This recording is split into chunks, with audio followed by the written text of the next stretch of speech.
अस्सलाम वालेकुम। आज हमने करनी है सेल फिज़ियोलॉजी और सेल फिज़ियोलॉजी में हमने बेसिकली करने हैं हमारे रिमेनिंग टॉपिक्स जो है सेल ट्रांसपोर्ट, और साथ हमने थोड़ा-सा डिस्कस करना है स्केलेटल मसल्स को, यानी डिफरेंट टाइप ऑफ मसल को। सबसे पहले हम आ जाते हैं सेल ट्रांसपोर्ट पे। बेसिकली सेल ट्रांसपोर्ट क्या है? सेल ट्रांसपोर्ट है कि हमने पढ़ा था कि हमारी जो सेल मेम्ब्रेन है वो सिलेक्टिवली परमिएबल है। वो क्या करती है? वो ट्रांसपोर्ट करती है सब्सटेंसेस, आयंस और मॉलिक्यूल्स को अक्रॉस द सेल मेम्ब्रेन। ठीक है? ये जो सेल ट्रांसपोर्ट है ये इक्वली इम्पॉर्टेंट है। इसमें से ना आपके पेपर में बहुत सारे सवाल आते हैं। स्पेसिफिकली जो डेफिनेशंस है ना वो इनकी आती हैं पेपर में बहुत ज़्यादा। ठीक है? तो इसको इसके ऊपर बहुत गौर देना है और इसको एंड पे ना डबल ए से आपने ज़रूर कोरिलेट कर देना है। सबसे पहले हम डिस्कस कर लेते हैं सेल ट्रांसपोर्ट है क्या? सेल ट्रांसपोर्ट है पैसेज ऑफ आयंस, मॉलिक्यूल्स या different substances across the cell membrane.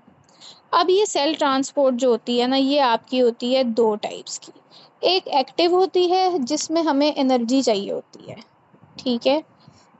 दूसरी पैसिव होती है। पैसिव में क्या होता है? पैसिव में हमारी एनर्जी नहीं लगती है, सेल की एनर्जी नहीं लगती। ठीक है? पैसिव में आपके पास आ जाता है पहला type which is simple diffusion. अब सिंपल डिफ्यूजन क्या होता है कि सिंपल डिफ्यूजन में आपके पास होता है पैसेज ऑफ मॉलिक्यूल्स या आयंस डाउन द ग्रेडियंट, यानी हाई कंसंट्रेशन से लो कंसंट्रेशन तक जो आपके पास पैसेज होता है ना उसको कहते हैं सिंपल डिफ्यूजन। ठीक है? इसमें आपको कोई कैरियर नहीं चाहिए, इसमें आपको कोई एनर्जी नहीं चाहिए। ठीक है? और सिंपली ये डाउन हिल जो है ना वो होता है। इसमें अगर अक्सर एमसीक्यूज आते हैं कि ये डाउन हिल ट्रांसफ़र है और हाई कंसंट्रेशन से लो कंसंट्रेशन है। जैसे फॉर एग्जांपल हमारी जो ऑक्सीजन होती है वो हमारी लंग्स में से डिफ्यूज़ करती है कैपिलरीज़ में, और कैपिलरीज से कार्बन डाइऑक्साइड डिफ्यूज़ करती है हमारी लंग्स के अंदर। तो ये जो डाउन द इलेक्ट्रोकेमिकल ग्रेडियंट है ना ये बेसिकली आपके पास है सिंपल डिफ्यूजन। ठीक है? इसके अंदर क्या होता है? इसके अंदर वी मैक्स नहीं होता। ठीक है? वी मैक्स बेसिकली इसके अंदर नहीं होता। अब व्हाट इज़ वी मैक्स? ठीक है? वी मैक्स बेसिकली क्या होता है कि हमारी जो सब्सटेंसेस हमारी ऑस्मोसिस में, डिफ्यूजन में ये सारी पास करती हैं ना, तो इसकी वेलोसिटी को कहते हैं हम मैक्सिमम वेलोसिटी। यानी basically it is a term which is used to describe the speed या द वेलोसिटी ऑफ सब्सटेंसेस जो कि पास कर रही हैं। ठीक है? अब क्योंकि सिंपल डिफ्यूजन कैरियर मीडिएटेड नहीं होती, एनर्जी मीडिएटेड नहीं होती, तो इसमें आपके पास कोई मैक्सिमम वेलोसिटी नहीं होती, यानी कोई स्पेसिफिक स्पीड जो होती है वो नहीं होती है डिफरेंट सब्सटेंसेस की। इसको हम कहते हैं सिंपल डिफ्यूजन। इसके कंट्रास्ट में आपके पास एक और चीज़ आती है, आपके पास आती है फैसिलिटेटेड डिफ्यूजन। फैसिलिटेटेड डिफ्यूजन क्या होता है कि इसके अंदर आपके पास वी मैक्स होता है। ये आपके पेपर का सवाल है कि वी मैक्स किस में होता है। वो अक्सर सीधा सीधा स्टेटमेंट पूछ लेते हैं। तो वी मैक्स आपका जो होता है ना वो आपका फैसिलिटेटेड डिफ्यूजन में होता है। क्यों? क्योंकि facilitated diffusion is much faster than simple diffusion. What is V max? V max basically हम स्पीड को या वेलोसिटी को कह रहे हैं। अगर आप दोनों डिफ्यूजन्स में से फैसिलिटेटेड और सिंपल को कंपेयर करोगे ना, और ये कंपेयर करोगे कि किस में स्पीड ऑफ मॉलिक्यूल ज़्यादा है, किस में कम है, तो आपको पता चलेगा कि हमारी जो स्पीड ऑफ मॉलिक्यूल्स है वो हमारे पास फैसिलिटेटेड डिफ्यूजन में ज़्यादा है रेदर देन सिंपल डिफ्यूजन। क्यों? क्योंकि facilitated diffusion is carrier mediated या आयन चैनल मीडिएटेड। अब होता क्या है, हमने हमारी सेल मेम्ब्रेन पढ़ी है। ठीक है? उस सेल मेम्ब्रेन में हमने पढ़ा है कि उस सेल मेम्ब्रेन के अंदर आपके पास क्या होता है कि आपके पास आयन चैनल्स होते हैं या आपके पास कैरियर चैनल होते हैं। ठीक है? ये जो चैनल होते हैं ना ये अक्सर अलाउ करते हैं पैसेज ऑफ सब्सटेंसेस को अपने अंदर से। आयन भी हो सकता है, कैरियर मीडिएटेड भी हो सकता है।